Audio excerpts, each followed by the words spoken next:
Subscribe to my channel by pressing red button and click on the bell icon for notification of latest updates.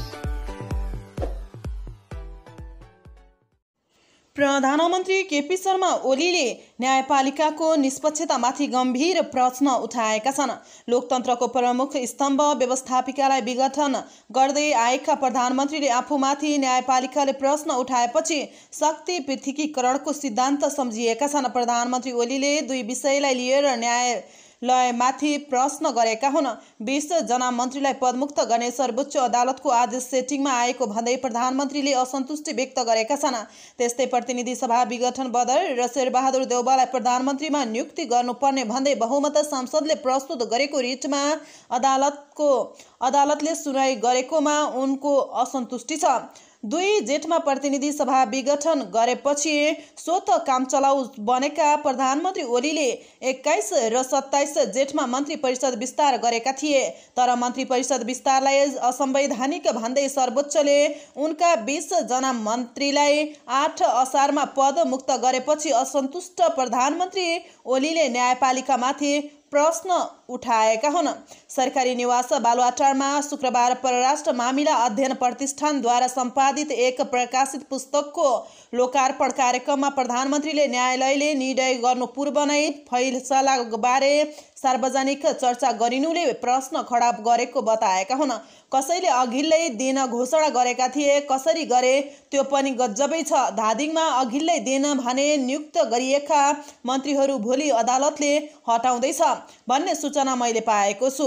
अथवा न्याय निष्पक्ष निरूपण भयो कि अरू नै हिसाबले ओलीले भने एउटा सहल्ला छ नि, सेटिङ भन्ने शब्द खुब चल्छ, नत्र भोलिपल्ट कुखुरो हराउनु छ भने अघिल्लै दिन धादिङमा स्याल करायो, कसरी त्यो भयो त? न्यायाधीश प्रधान न्यायाधीश चोलेन्द्र शमशेर जबरा र न्यायाधीश प्रकाश कुमार ढुङ्गानाको इजलासबाट 20 मन्त्रीलाई पदमुक्त गर्ने आदेश भएको थियो। सर्वोच्चले प्रतिनिधि सभा विघटन गरी चुनाव घोषणा गरेको सरकारले मन्त्री परिषद विस्तार गर्नु प्रथम दृष्टिकोणमै गैरकानुनी देखिएको बताएको थियो।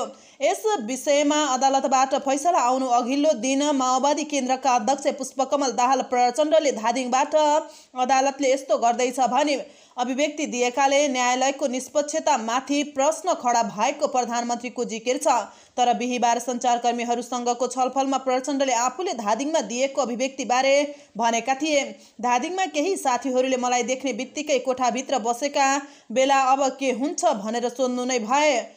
मैले ठिकै होला, अदालतको पछिल्लो ट्रेन्ड हेर्दा मनपरीसँग नियुक्ति गरेका मन्त्रीहरू रहन्नन् होला के भनेको थिएँ, बाहिर आइहालेछ।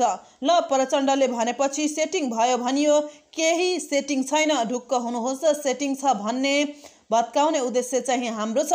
अदालतले फैसला गरिसकेको मुद्दामा सेटिङ भयो भनेका प्रधानमन्त्री ओलीले आफै विपक्षी भएर अदालतमा बहस चलिरहेको मुद्दामा भने टिप्पणी गरेका छन्। उनले देउवालाई प्रधानमन्त्री बनाउन दाबी गर्दै 146 सांसदहरूलाई हस्ताक्षर गरेर सर्वोच्चमा रिट दायर गरेको विषय राजनैतिक विषय भएको बताएका छन्। राजनीति गर्ने थलोमा जान नदिने, संसदमा पनि राजनीतिको टुङ्गो नगर्ने, राजनीति अन्तै लगेर टुङ्गो गर्ने, प्रधानमन्त्री छान्ने ठाउँ पनि अदालतलाई बनाउन खोज्नु, राजनीतिक विषयहरूको टुङ्गो राजनैतिक संस्थाहरूको वा राजनैतिक पार्टीहरूले लगाउनु पर्ने ठाउँमा अदालतबाट राजनीतिको फैसला खोजेपछि अदालतले त संविधान र कानुनको कुरा गर्ने हो, राजनैतिक होइन, ओलीले भनेका छन्। ओलीको असन्तुष्टि यस कारण महत्त्वपूर्ण छ कि प्रतिनिधि सभा विघटन विरुद्धको मुद्दामा बुधबारदेखि निरन्तर सुनवाई जारी छ। प्रधान न्यायाधीश चोलेन्द्र शमशेर जबरा, न्यायाधीशहरू दीपक कुमार कार्की, मीरा खड्का, ईश्वर प्रसाद खतिवडा र आनन्द मोहन भट्टराईको रहेको संवैधानिक इजलासमा सुनवाई भइरहेको छ। विघटन विरुद्धको मुद्दामा अन्तरिम आदेश दिन अस्वीकार गरे पनि सर्वोच्चले फास्ट ट्र्याकमा सुनवाई गरिरहेको छ। पूर्व प्रधान न्यायाधीश सुशीला कार्कीले प्रधानमन्त्रीको अभिव्यक्ति स्वतन्त्रता न्यायालयको बरखिलाफमा भएको बताएकी छन्। प्राकृतिक न्याय र विधिको शासनको सिद्धान्तको आधारमा फैसला गर्दा त्यसलाई फट्याइ गर्यो भन्ने कहाँ मिल्छ। उनले भनेकी छिन्, मुद्दाका पक्षहरूले आफ्नो मागमा पक्षमा फैसला गर्दासम्म अदालत ठिक हुने नत्र गलत हुने, यो षड्यन्त्र हुने भन्ने हुँदैन। कार्यपालिकाले ठिक काम गरेको छ भने अदालत ठिक भनिन्छ। प्रमुख प्रतिपक्षी दल नेपाली कांग्रेसले जातीय विभेदको प्रश्नमा राज्य कहाँ उभिने भन्दै प्रधानमन्त्रीलाई प्रश्न गरेको छ। कांग्रेस प्रवक्ता विश्वप्रकाश शर्माले शुक्रबार विज्ञप्ति जारी गरेर सरकार न्यायको संरक्षक र समाधानको उत्प्रेरक कि द्वन्द बढाउने पक्षधर्ता भन्दै प्रधानमन्त्रीमाथि समानताको विषयमा गम्भीर प्रश्न गरेका हुन्। शर्माले सार्वजनिक गरेको विज्ञप्तिमा समय र संसार बदलिएको तर हाम्रा कैयन सोच, व्यवहार र समाज अपेक्षित गतिमा बदलिएको बताएका छन्। दशक लामो हिंसाको अन्त्य गर्न हामी असमर्थ भयौं तर दलित समुदायमाथि अनेक प्रकृतिको हिंसा अन्त्य भएको छैन। नयाँ संविधान निर्माण गर्न हामी समर्थ भयौं तर संविधान अनुरूप न्याय र समानताको संस्कार निर्माण गर्न सफलता प्राप्त भएको छैन। यस्तो परिस्थितिमा देश बन्ने बनाउने परिभाषाभित्र सामाजिक रूपान्तरणको प्रश्नलाई गहन आत्मसात गर्दै नवीन राष्ट्रिय विमर्श थालनी गर्न अत्यावश्यक भएको छ। उनले भनेका छन्, हालैको एक घटनामा तपाईको मन्त्रीमण्डलका एक मन्त्रीको व्यवहार अनि त्यसप्रति यहाँको मौनताले गम्भीर प्रश्न उठान गरेको छ। सञ्चारकर्मी रूपा सुनारलाई थरकै आधारमा बबरमहलकी घरबेटी सरस्वती प्रधानले कोठा दिएकी थिइनन्। रूपाको उजुरीपछि सरस्वतीलाई हिरासतमा लिएर अनुसन्धान गरिएको थियो। उनलाई छुटाउन बुधबार मन्त्री श्रेष्ठ प्रहरी कार्यालय नै पुगेका थिए। श्रेष्ठ प्रश्न रूपामा सुनार र सरस्वती प्रधान बीचको संवाद र विवादको मात्र होइन। प्रश्न यो प्रकरणले उजागर गरेको हाम्रो समग्र अनुहारको धुलो सफा गर्ने या ऐना पुस्ने भन्ने प्रश्न हो।